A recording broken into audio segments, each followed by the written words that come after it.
The blame for the fires of West Maui is falling upon Hawaiian Electric, who knew as early as 4 years ago that there was a risk of fire due to their own negligence in maintaining power lines. But they did nothing. Hawaiian Electric, who is owned by Vanguard and BlackRock, has been shifting their focus to clean energy. And in order to build back better, the old system must first be destroyed. And so the power was left on to feed the flames. The warning system on Maui is one of the most advanced and maintained warning systems on Earth. Residents are accustomed to monthly tests, but on the day of the fire, no sirens went off. There were no warnings. The director in charge of this warning system was at a FEMA disaster seminar in Oahu as the fires were devastating the people of Maui. According to documents obtained by H&N Investigates, Ndaya was in Waikiki at the Alohalani Resort attending what was scheduled to be a 3-day FEMA disaster preparedness seminar called the Pacific Partnership Meeting.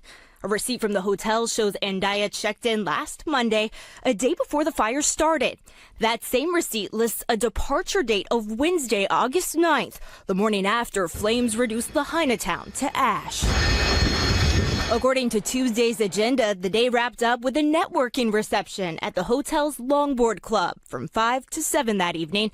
The same time, people were running for their lives, trying to escape flames that engulf the town. When asked if he regretted not sounding the alarm, he said no, because he was worried that the people would run into the fire. Do you regret not sounding the sirens? I do not. Had we sounded the siren that night, we're afraid that people would have gone Malka.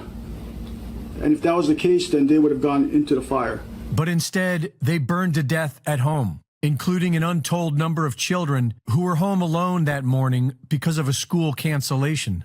The water wasn't on, fire hydrants were dry, and the deputy director of Water Resource Management, who was named an Obama Foundation leader, refused to release water for the West Maui fires until it was too late.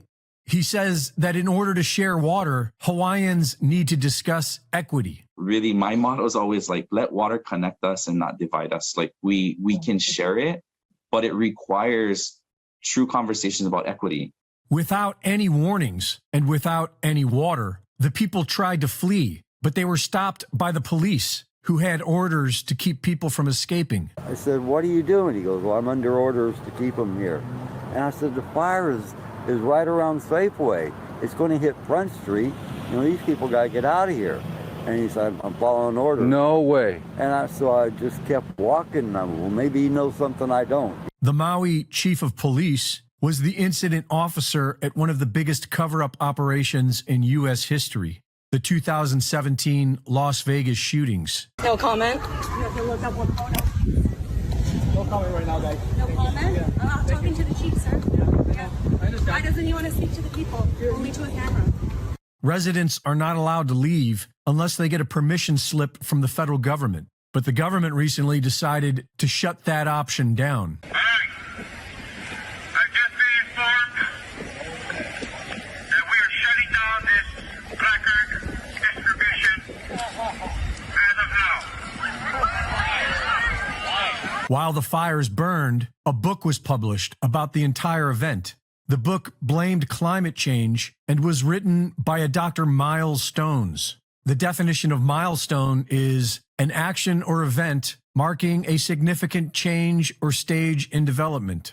Hawaii is being usurped by the same billionaires pushing for the World Economic Forum's Great Reset. They have been planning on turning Maui into a test bed for their artificial intelligence smart grid. But the people were in their way, so they burned them out.